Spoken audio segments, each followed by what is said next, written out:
বক্তব্যটা সেই পরের বক্তব্য রয়েছে এডওয়ার্ডের। এডওয়ার্ড তিনি কি বলছেন? তিনি বলছেন যে আমি আগে ভাবতাম যে ট্রাম্পের অর্থনীতি রাষ্ট্র পরিচালন ক্ষমতা নিয়ে ধারণা কম, এখন দেখছি ট্রাম্পের অর্থনীতি নিয়ে ধারণাই নেই, রাষ্ট্র পরিচালন দক্ষতাই নেই। তাহলে এভাবে ভারতকে চটাতেন না। ভারত মার্কিন সম্পর্ক খারাপ করেছেন ডোনাল্ড ট্রাম্প, আমেরিকার জাতীয় স্বার্থ ক্ষুণ্ণ করেছেন। কে বলছেন? মার্কিন বিশ্লেষক এডওয়ার্ড প্রাইস। যদি বিশ্বাস না হয় আমি এবার বক্তব্যটা শোনাতে চাইবো, এবার শুনুন তো। I used to think that President Donald Trump had a very poor understanding of economics and statecraft, and I realize now that that was wrong.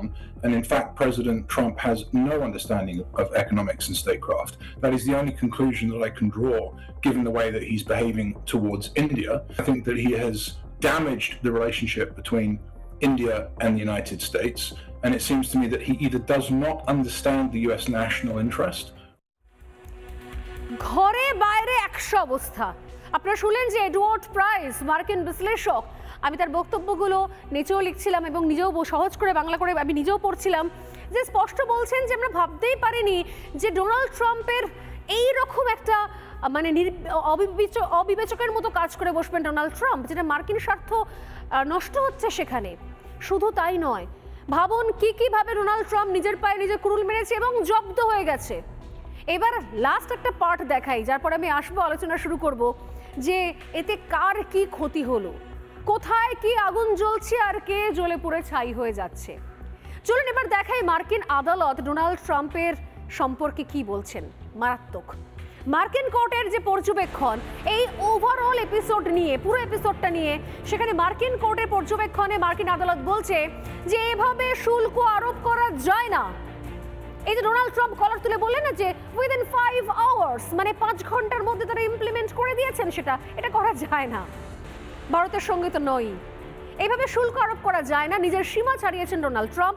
যদিও শুল্ক আরোপে স্থগিতাদেশ নেই, কিন্তু মার্কিন প্রেসিডেন্টের কড়া সমালোচনা করেছে সে দেশের আদালত।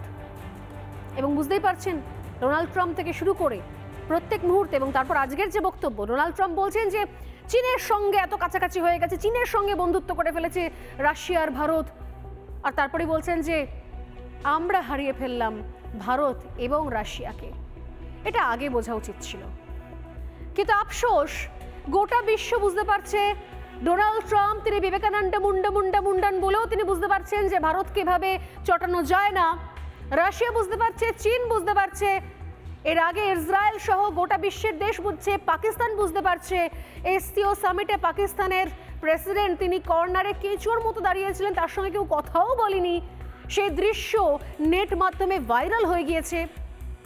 শুধুমাত্র একজন বুঝছেন না, একজন নিজের দেশ, নিজের মাতৃভূমি, সেখানকার অঙ্গরাজ্য পশ্চিমবঙ্গ, সে দেশের এক বাঙালি, ভারতীয় বাঙালি একজন মুখ্যমন্ত্রী, তিনি ক্রমাগত এগুলোকে না দেখে নিজের দেশকে অপমান করছেন। তাও কোথায়? কোনো ঘরোয়া বৈঠকে নয়, কোনো মঞ্চে নয়, রাজনৈতিক মঞ্চে নয়, তিনি অপমান করছেন নিজের দেশকে। কোথায়? গণতন্ত্রের অন্যতম পীঠস্থান বিধানসভায় দাঁড়িয়ে। এই এতগুলো কথা আমি এই জন্য বললাম যাতে মমতা বন্দ্যোপাধ্যায়ের বক্তব্য আপনারা নিজে শুনে নিজেরা একবার বিচার করতে পারেন। শুনুন কি মারাত্মক কথা বলেছেন গতকাল মমতা বন্দ্যোপাধ্যায়, যা দেশের বদনাম, দেশের সেনার বদনাম, প্রধানমন্ত্রীর চেয়ারের বদনাম। কি করে বলতে পারেন একজন নির্বাচিত মুখ্যমন্ত্রী, তাও বিধানসভায় দাঁড়িয়ে? শুনুন। আজকে রাশিয়ার পায়ে পড়ছে, কখনো চায়নার পায়ে পড়ছে, কখনো আমেরিকার পায়ে পড়ছে, কখনো ইসরায়েলের পায়ে পড়ছে, কখনো চীনের পায়ে পড়ছে, সবার পায়ে পড়ছে। সবার পায়ে মাথা ঠেকতে ঠেকতে দেশটার সম্মান বিক্রি দিয়েছে, দেশটার মর্যাদা বিক্রি দিয়েছে, দেশটাকে বিক্রি করে দিচ্ছে। বৈচিত্র্যের মধ্যে ঐক্য, ইউনিটি ইন ডাইভার্সিটি, যেটা ছিল আমাদের স্বাধীনতা সংগ্রামের অন্যতম উদ্দেশ্য, সেই ইউনিটি ইন ডাইভার্সিটিকে তারা আজকে পর্যুদস্ত করেছে। এরা কি দেশ চালাবে? এরা কি দেশ চালাবে? নানা ধরনের কন্টেন্ট দেখার জন্য লাইক করুন, শেয়ার করুন আমাদের ফেসবুক পেজ, সাবস্ক্রাইব করুন আমাদের ইউটিউব চ্যানেল। পাশাপাশি অন্যান্য ব্রেকিং নিউজের জন্য অবশ্যই চোখ রাখুন রিপাবলিক বাংলায়।